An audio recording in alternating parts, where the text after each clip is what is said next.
Hello, beautiful souls. I'm Sue Williams, and welcome to my show, Energy, Intuition, Transformation. And thank you to all those people who reached out and liked in fact, more than liked, absolutely loved the oracle cards that I shared last week, which are the messages from your animals, an oracle deck created by my good friend Dagmar Klingenboek. She is an animal communicator herself, and these cards have been produced with just pure love for the animals. So if you would be interested in getting a set of these cards for yourself, I have put the link to Dagmar's shop on my website. So that you go to holistic-health.au to obtain these wonderful cards, which allow you to use your intuition and train your intuition to connect with your animals, which is such a blessing to be able to reach out and actually connect and communicate with your beautiful animals. So this week I have drawn another card from this wonderful deck, and I was very fortunate to find this one, which is forgiving. And we have the wonderful First Nations Indian woman there from the US. Probably Indian isn't the correct terminology these days, but definitely First Nations people. How wonderful to connect with them. And the forgiving card says, forgiving the past will help to move forward. So not only with your animals, you need probably to forgive yourself before you start forgiving others. Think back to things that may have been stopping you from moving forward. Can you forgive yourself? If you can, it makes things so much easier. And then, of course, start forgiving others as well. Forgiving others isn't for them, it's for you. It gives you the peace of mind to be able to move on and create a much happier, more peaceful life. And your animals would like you to forgive them for their indiscretions, because they often do things, well, perhaps not often, but sometimes do things that upset us. Maybe they make a mess. Maybe they run away from us when we want them to come back. But they don't do it in a nasty way. In fact, often it's not even intentional. They just want to do what they want to do. So if you get angry with them, forgive yourself for the anger, and then forgive them for their indiscretion, which probably wasn't intentional anyway. And another wonderful thing that I have done this week is to consult with another deck of oracle cards, which I absolutely love. And this is called Sacred Medicine. And this is another First Nations from America, created by Asher Frost, with the artwork by Steph Littlebird. They are the most beautiful cards. And I drew one this week, which was very timely because it was for the new spirit moon. And of course, this week we did have the new moon in Gemini. And being the Gemini, it means the new moon is looking to us to be creative, to use our imagination. What can we do in our lives that will improve our lives? How can we plan to move forward with the blessing of the new moon? And Gemini is such a creative sign. So use our imagination. Our imagination is one of the biggest gifts that we have. We can create whatever we want using our brilliant imaginations. And this is the perfect time to be doing that, so that as we move forward to the full moon, we can look at our plans becoming reality. If you don't start now, when will you start? So think, what will improve my life? What can I do to make my life better for myself, but also those around me? Who can I reach out to help? Just use that imagination and see what you can do moving forward under this beautiful new moon as it turns to the full moon later in June. And goodness, we're nearly halfway through the year already. So start planning now. What can you do to make your life better and better for those around you? And with this beautiful oracle deck, the Sacred Medicine, it comes with a little book, but it has such detailed information about each card. Some oracle decks have a book, but they're quite um, not a lot of information about each card. But this one is amazing. And for each card, it gives a First Nations sacred ceremony. So I might just share that with you for the new moon.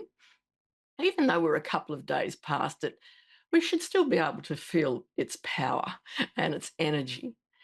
So, the sacred ceremony for the new moon is to look up at the dark sky and see the image of the bright white silver light.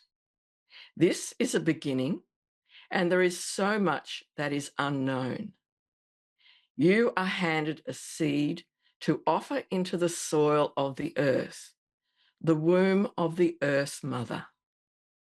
Take a moment to infuse it with a wish, a dream, a prayer. As Mother Earth gathers it, she transmutes it with her hands into a shooting star and throws it up into the cosmos, where it is gathered, validated, and amplified. You can now surrender and trust. And there's also a beautiful healing affirmation. I am ready to plant the seeds of my future. I stay aligned in my thoughts and focus on what is possible.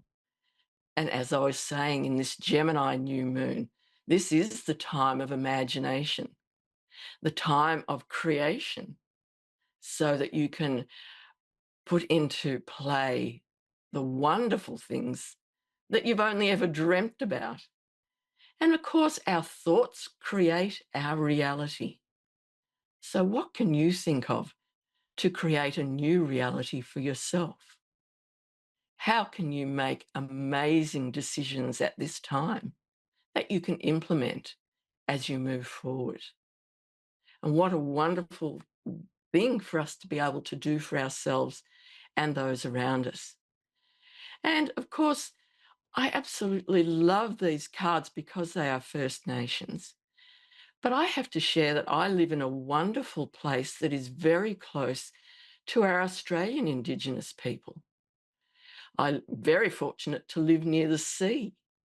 And in days gone by, the Indigenous tribes of this area stayed here. There was very little conflict between the different tribes over these different areas nearby because the land provided and the sea provided, so that it was plentiful. There was an abundance at most times of the year of food, of all sorts of things that the tribes required.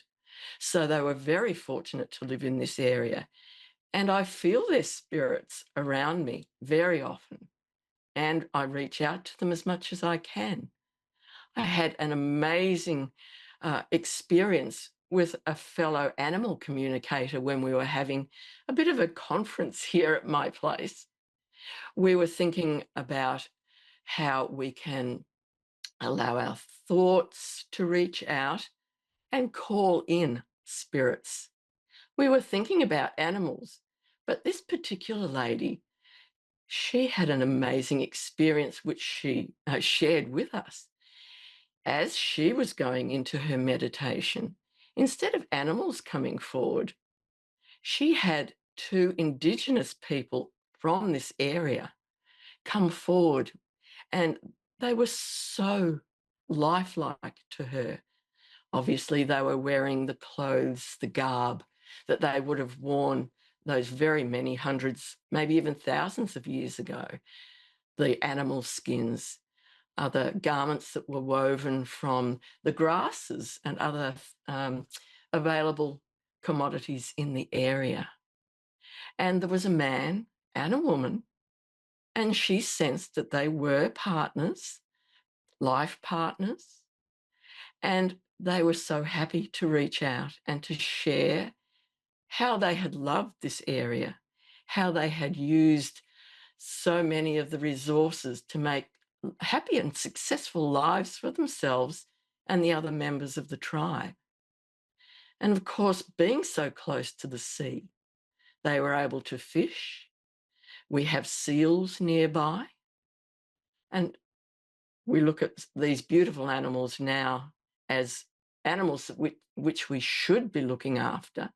But of course, back in the day when the Indigenous people roamed these lands, they had this very close connection with the animals, and they only took the animals enough that they, as humans, could survive. They didn't just wipe out species.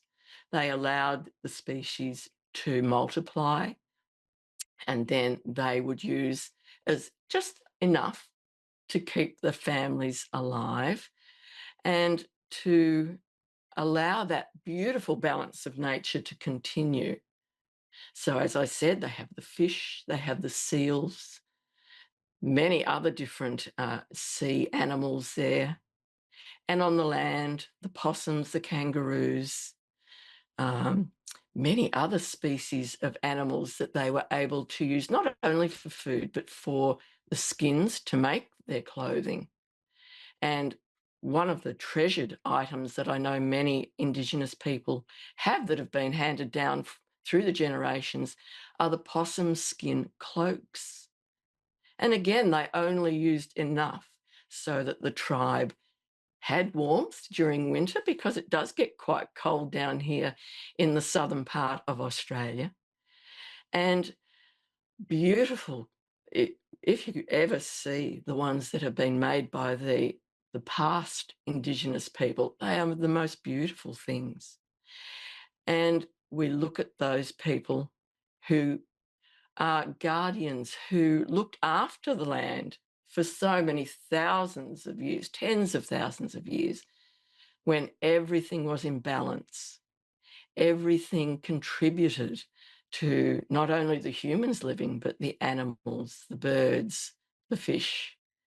And it's a beautiful place. I'm honoured to be able to live here and to be able to connect with the souls and spirits of these Indigenous people. So, again, as I was saying, this experience we had with these spirits coming forward was so enlightening. They shared with us their care for the land, their care for the animals, for the plants. They knew when they should burn particular areas to allow the seeds to come from the plants and then regenerate, so that the next season they had the seeds to be able to grind to make their particular type of bread. It's just an amazing history that we probably don't know enough about. But wherever you live in the world, I encourage you to look to the First Nations people, how they lived in the past in such a balanced and wonderful way. So just have that as your thought as you move forward over this next week with your planning under the new moon. And I look forward to seeing you in a week when we have another chat about interesting spiritual things on my show. So have a blessed week, and I look forward to seeing you then. Bye for now.